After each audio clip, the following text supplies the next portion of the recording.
need to be abundantly clear about something. The Detroit Lions trade to the when they traded Matt Stafford to the Los Angeles Rams, I think it had a lot of us shocked. We talk about sending multiple first-round draft picks, and really, in my mind, I felt it was a lot to get, especially for Matt Stafford. But I could see it because I think he still got some tread on the tires, for lack of a better term.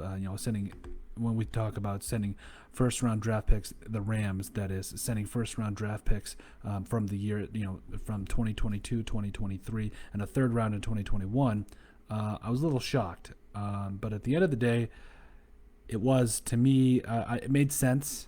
And I think that at the end of the day, this is going to be, I think it's a trade that shows it's all on the Rams moving forward, as well as Matt Stafford.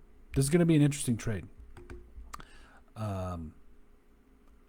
This is going to be an interesting season because we talk about Matt Stafford in that, in my mind, I think he's in the conversation for being a future Hall of Famer.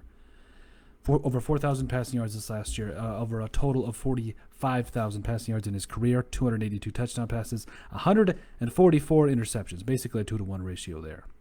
He has not been surrounded by a great team. Now, his offenses were pretty good in Detroit for a little while there. There's some things that you had to like about some of those offenses, with Golden Tate back in those days, back when they could run and pass the football, even back in the early days when they had James Ohedebo, I can't remember how to say his name, but he was their defense was legit, and their offense, they looked like the real deal, and I believe they made it to the playoffs that year as well.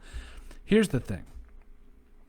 Now that Matt Stafford is on a quality team with the Los Angeles Rams. So when we talk about, obviously you've got Cam Akers at running back. Darrell Henderson showed some things last year. Robert Woods, Cooper Kupp, Deshaun Jackson, Tyler Higbee is a solid tight end. An offensive line that can protect him. The defense that features players like Aaron Donald, Leonard Floyd, who had 10.5 sacks last year, Jalen Ramsey, Taylor Rapp, who showed some things. There is no more excuses for a guy like Matt Stafford, especially with the situation he is now in with the Los Angeles Rams. The pressure's on.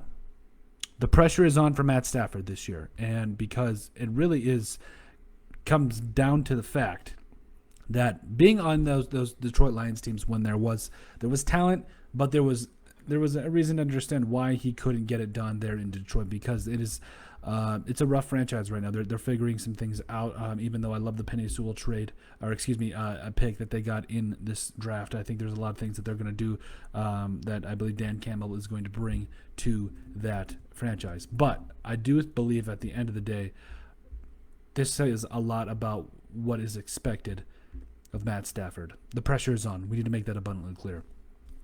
There is no excuses. And he probably, in my mind, needs to have an MVP-esque type season in order to really vaunt that trade.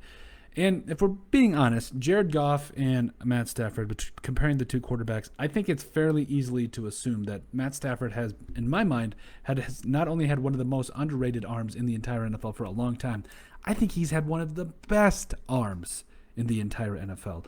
And now that he's with some talent, like we already stated, Cooper Kupp, Deshaun Jackson, Tyler Higbee. This offense is rearing to go. It's ready to go. And I think that the Rams and Sean McVay, I think that now that he's got a quarterback that can make those throws, that can make those plays, I think this offense is going to be pretty scary. I think this offense, especially with what Matt Stafford can do with the football, this is going to be a fun team to watch. This is going to be a fun team to watch. And now with that, though, comes expectations, and that's where the pressure sets in. Because Matt Stafford, he's getting up there in age, getting a little long in the tooth as the term goes, 33 years old. I think he's got at least probably 3 or 4 more good years left in him. But at the end of the day, this specific season for the draft haul that the Los Angeles Rams gave up for Matt Stafford, the pressure's on him. The pressure is absolutely on Matt Stafford this year. And I personally think he can answer the bell and be that MVP conversation, especially as the Rams look to go capture a Super Bowl. So let me know what you guys think. Make sure you guys like and subscribe down below. Leave a like and a comment. It helps people find the show. We greatly appreciate all the support we've gotten. continue to get from you guys. We love all of you. Make sure you guys, once again, like and subscribe now and leave a like. It helps people find the show. Also, check out our website at thesportsbeatpodcast.com. In the description down below, you will find links to all of our social media platforms, so make sure you check those out. If you have anything you would like us to cover, make sure you send us those suggestions at thesportsbp@yahoo.com. But also, one last thing, make sure you guys subscribe and give us a listen on iTunes. That's where you can find all of our sports content there as well. So with that, let us know what you guys think about the pressure being on Matt Stafford and the Rams heading into the 2021 season.